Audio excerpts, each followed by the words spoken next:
Bienvenue dans votre émission Écho de l'environnement, votre magazine basé sur l'agriculture, l'environnement, la promotion de tous les agriculteurs, des fermiers, des pisciculteurs et de tous ceux qui luttent contre le changement climatique dans notre pays, pourquoi pas, à travers la planète. Aujourd'hui, c'est une journée très importante où nous allons parler de l'agro-business. L'agro-business, les agriculteurs, le maraîcher, le paysan doivent avoir l'idée que l'agriculture n'est pas un passe-temps, mais l'agriculture est un business très très important pour booster notre pays de l'avant et puis sortir la population de la pauvreté. Mais l'émission d'aujourd'hui, comme la plupart des maraîchers, des fermiers exigent que l'émission soit bilingue, excusez-nous, nous allons un peu faire que cette émission soit bilingue aujourd'hui. Bandi Kobalandi, il y a émission Écho de l'environnement, et ça émission Moko Tolobelaka, Makambo Itali environnement, changement climatique, pe Tolobaka Makambo Itali bilanga. Makambo Itali bilanga, na yangwana ndelelo, to koloba mamana likambo o ezaliete agriculture, ezaliete poto sala yango tikato sala po to kotisaki ba demande d'emploi quelque part mukoloba ko répondre ngai na j'ai l'honneur na ngai na kotika bilanga na okende bureau te le autre zo te ya ba to ba yebete agriculture ezali mosala à même titre que mutu oyo azana bureau, même titre que mutu oyo azali na mituka na yezobula azosala ba faire mususu sur le plan national et international mutu pe azosala agriculture akusala makambo minene koleka pe mutu azana bureau ya monde to poni mama na likambo ezali agro business. Tu as fait 5 ans, 10 ans, 20 ans, 25 ans na agriculture. Est-ce que auquel liboso to ozaka kesika moko tango bandaki bilanga ozalaki na ndako moko muke ya esobe? Est-ce que 10 ans après, 15 ans après otongi ndako munene osombi lopango agriculture esombi lo mituka agriculture etindi lo bana poto? Est-ce que na musala bilanga, est-ce que bana basi ici kelasi oza penza stable, oza à l'aise? Est-ce que tu produis réellement bien na kati ya musala wana? Voilà un peu sujet oyo tokolobela mukolo mwalelo. Oza agriculteur, une fois totambolaki na plateau de Bateke, tokeyi Kasangulu, nous avons vu les gens qui travaillent dans l'agriculture, mais n'a pensé ya kokotisa bambongo ebele.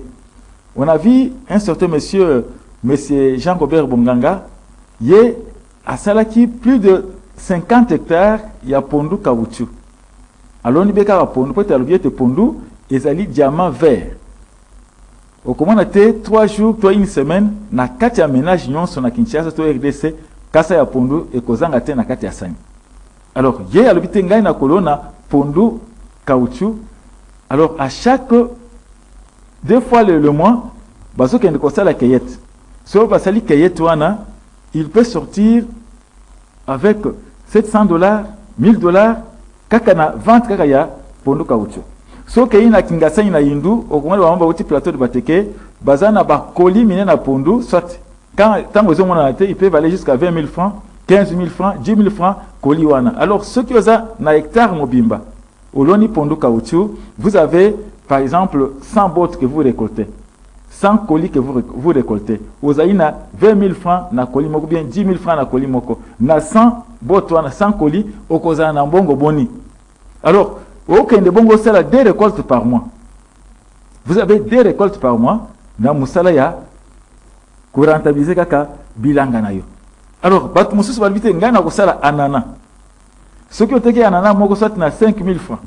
Anana moko soit na 2 000 francs. Au sali 1 hectare ya anana.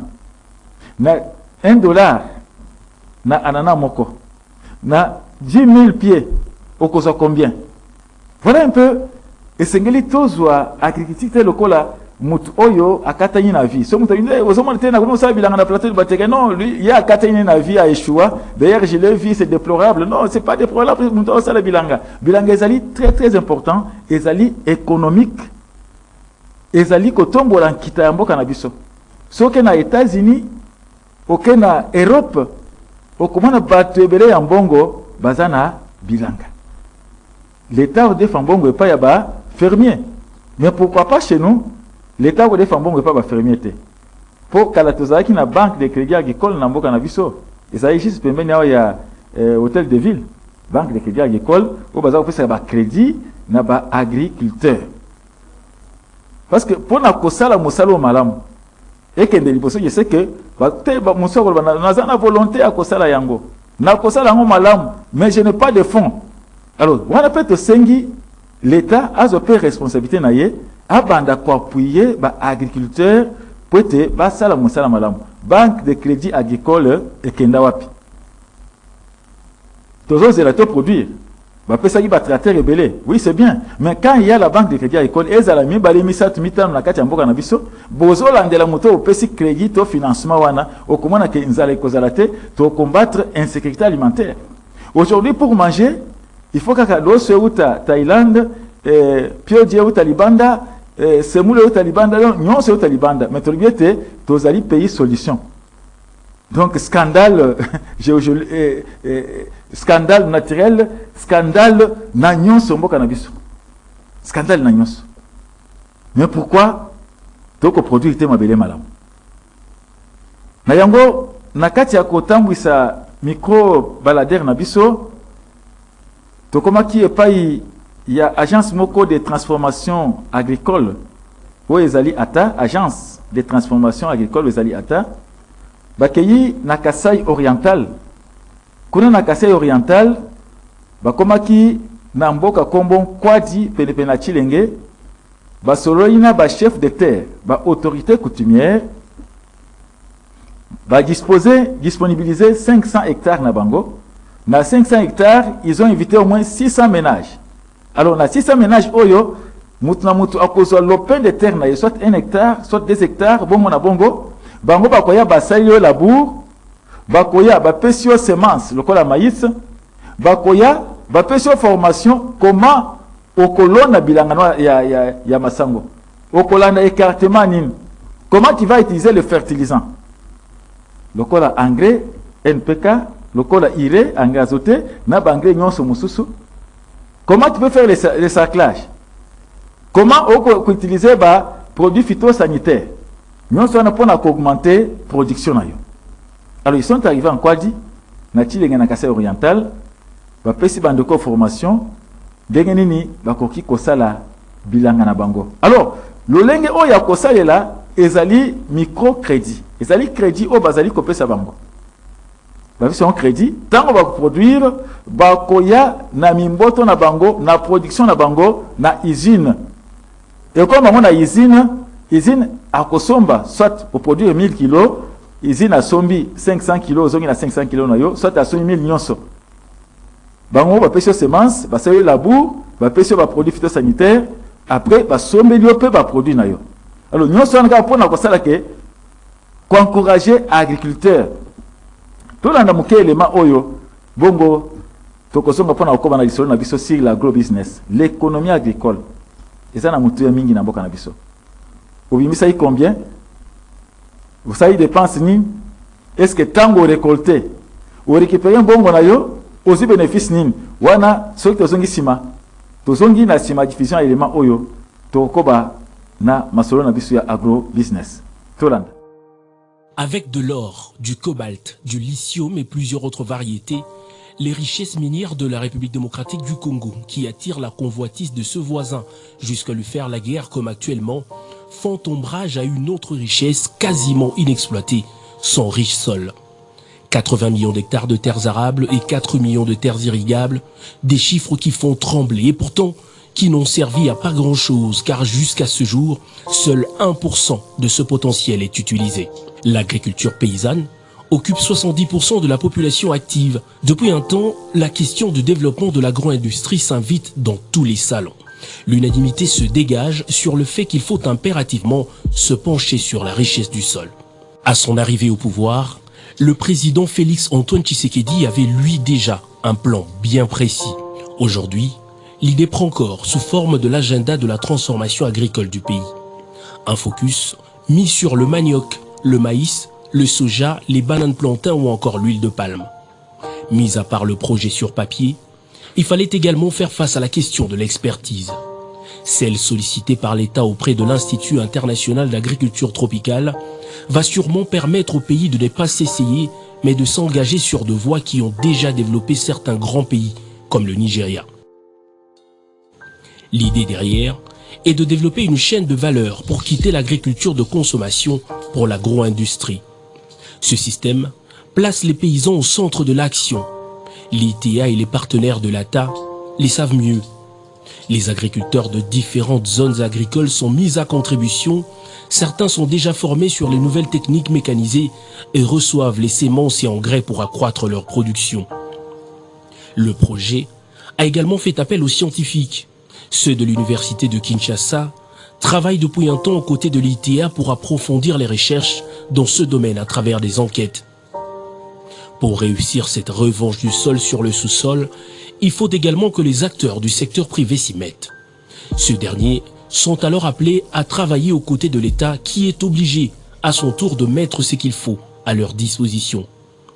Il est donc temps pour la RDC d'accélérer ce processus de transformation agricole pour développer son territoire, car les richesses ne développent pas un pays, mais la transformation de celles-ci a tout d'un miracle.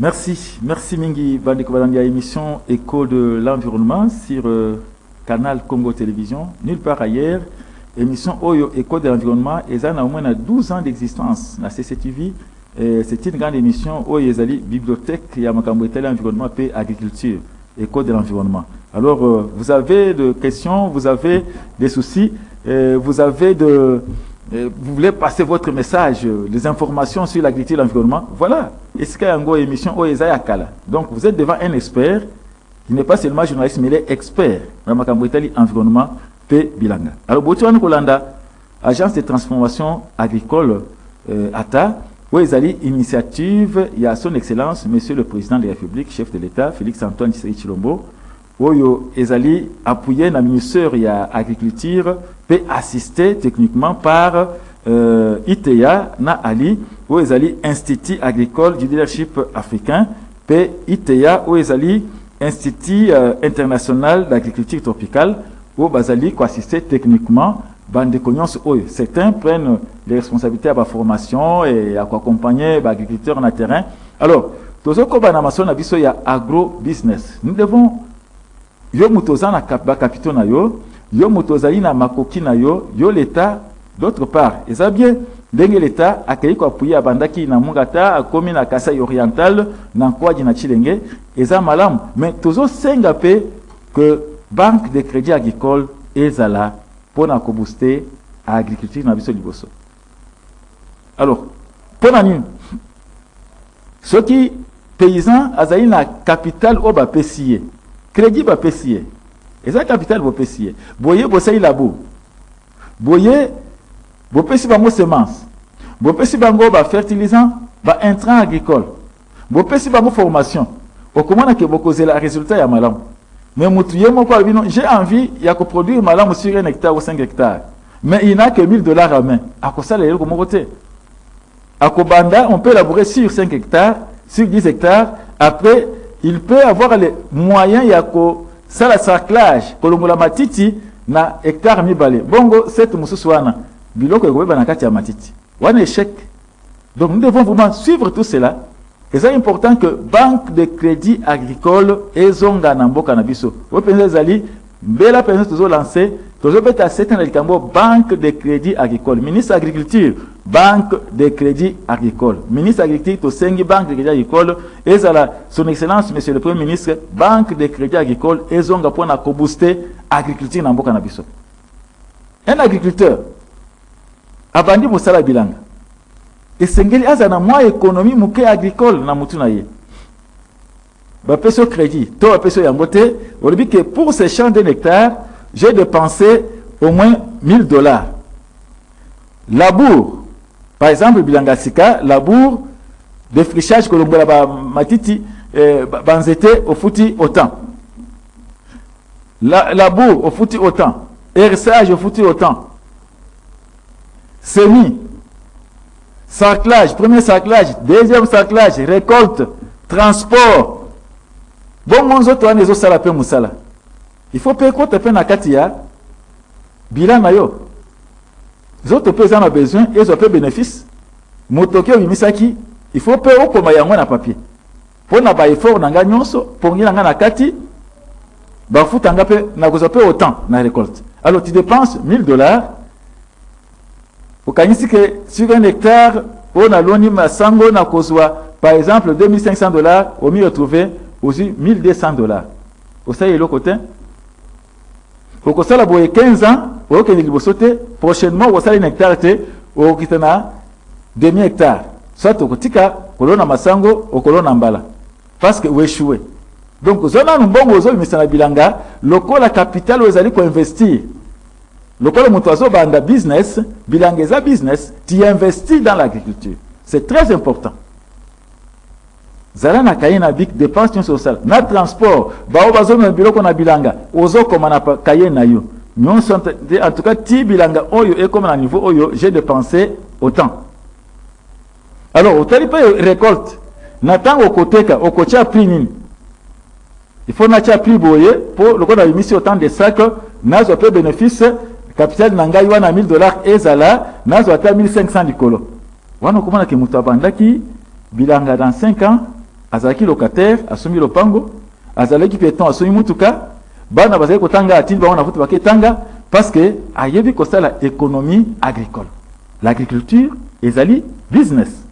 C'est très important. Yangonde to sengi ba mususu bazo koya parce que bazana na capitote. Bazana affronter. Alors to sengi l'état ba crédit boye ezala ebele na mboka na biso o l'état ko pesa na ba agriculteur.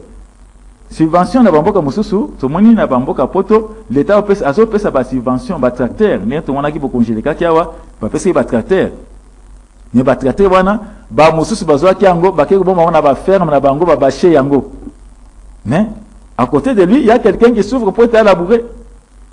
Donc c'est ngeli to la de makamboy bamboka mususu bazo pesa ba subvention na ba fermier, ba agriculteur, ba pesi ba tracteur, ba pesi ba semence, ba pesi mbongo. Okomona que production za malam et puis to za na chef pa ko landela batwa na bozwa ki mbongo à l'état. Na banque de kega école, bosali ya ndenge nini. Chef pa ko landela bango. Nyonso ne kusunga que secteur ya agriculture eza la penza malam muzala ici là. Pona kolia liki na RDC ezalix. Kolia pomme vert ezalix. Kolia donc patate ezalix. Donc ezalix kolia pomme vert ezalix. Kolia liki ezalix. Mais on peut produire. Et c'est une politique agricole ezala na boka na biso. OK. Numéro yango na bas de l'écran. Émission to sala ki mardi na 14h15 na radio Liberté Kinshasa 96.8 MHz. Bande ko braza bengaki, bande ko marwa bengaki, olingi ko passer na kati ya émission Oyo Écho de l'environnement. Yaka tokoyamba yo, c'est à la télévision c'est chaque vendredi à 17h juste. À la radio c'est chaque mardi à 14h15. OK, tokolanda ba témoignage ya bande ko ya nkwadi ba agriculteur. Balandaki formation, ba ye collaborer pour na bango, ba pesi bango ba espace. Alors Nassima bazo pesa ba remerciement ba vite dozi fois kolia ba moso ba na chiluba ba moso ba na swahili mais Nassima to kolimbola to traduire ba témoignage na bangwana to landa ba témoignage bongo to kutanisima kamanya stredo wa Mutebo Honore mtoto wa umu mbena biayo mwankusu. Sasa hapa banampatia maangre huko itea kuna sauti ya kusema tukuna furahi tu juu tunaona sema bukari bunaonekana bwa mingi mateso yenye inaisha. Sisi tunafurahi kabisa juu anatufanyisha mzuri. Anafanya nini? Anatupatia angre, anatulimia mashamba, sasa tunapata angre nyingine, si ni furaha. Jina njikalanga mwaka zaidi wa mwangu sumubina byaye natali alanga wa mtom tulini disanga lya bunyi lya kumona madimieto fubangata singa mako tusangisha kuchikondo echi ni bwanga ni matala mamino tukaba banga jihila bana kushina kujanganya dini di yanu ja kubela twasaka jila wa bunyi bwa disanga lya muri batwenze batujimina chanana batuhisha mamino chanana batuhisha bwanga amaloba kasi kombo na yo nani awa bapesi bino ba engrais epa ya ITA liloba nini oza nango mpona bato bapesi bino ba engrais? Bonga kombo na muleka Naomi naza nao na esengo mingi mpo ya koloba eza te bazwaki basha na biso na se kuna tozalaki na pasi mingi sikoyo baye kosalela biso bilanga bapesi masangu bapesi mpe baengrais nazopesa bango ka merci. Opesa banani merci? Donc nazopesa baingénieur bato nyonso ya ITA nazopesa bango mpenza merci mingi nzambe apambola bango. Je remercie premièrement notre président Félix Antoine Tshisekedi parce qu'il a montré sa volonté envers nous, la population de Ngwadi. Et nous remercions encore l'équipe de l'ITA sur place pour pour l'assistance qui nous assiste. Ils ont travaillé. Auparavant, on avait beaucoup souffert pour travailler à la main, ça nous compliquait beaucoup. Et on ne produisait pas beaucoup de choses maintenant. Avec leur accompagnement, nous allons produire beaucoup de choses et nous aurons les moyens pour pouvoir continuer avec les études universitaires, tout et consort. Okay, I'm very proud. I thank to the ITA and our president, Félix Antoine Tshisekedi Tshilombo, is showing us the love. Is the love of our countryside, and I'm so proud with him. I am going to thank him very, very, very good. Tuli tusakidila mfumu wetu walitunga walibwase wakuleji dinanga limunanga population wangwadi ni ditunga dietu dishima ya Kongo angu tuli tusakidila kabidi ITA wa mushinduri mutu wa mulwesha kutudimina budimi kutuhesha maminu kutetu kukuna lelo mbalwa ni bwanga bwatetu kwele kumaminu akwako angu nabitu wa mulwesha bikola bwatetu kwenza production muimpa kumpalampala tufutu tatabikola kudima kubyanza kakuyi production wa sondolo to pinjeo mu assistance diba to amulwishewe tuli tumwana mu wakuheta biheta bimpa biri mu gutwambulwisha watetu kulonko ko tulasto tumbuka wetu ko kumamanya mashilishila. Merci beaucoup na Moro Nzambe, merci na Dieu donné kifu pona ba vetero kitoko ba cheli biso wana bo tikolanda bandeko oyo balandaki formation na agence de transformation agricole ATA oyo ezali initiative ya son excellence monsieur le président de la République chef de l'État Félix Antoine Tshisekedi Tshilombo oyo appuyé bango pote ba booster ba agriculteur ba bimanakati ya précarité côté lengana agriculteur azoyebate bongo ya labo ezate mais saison calendrier agricole peut essayer koki saison peut essayer koki mais agriculteur azangi mongo la bourg mais quand même ba appuyer bango bapesi bango espace bapesi bango labour bapesi bango semence bapesi bango pe ba intrant agricole boti kolanda mama liboso alobiete fufu emonani na sepeli mingi mama olobaki na Swahili alobi ke fufu emonani pona nini parce que baye basungi biso basali labour bapesi biso semence bapesi fertilisant vraiment fufu emonani apesi merci na ATA pe ITA pe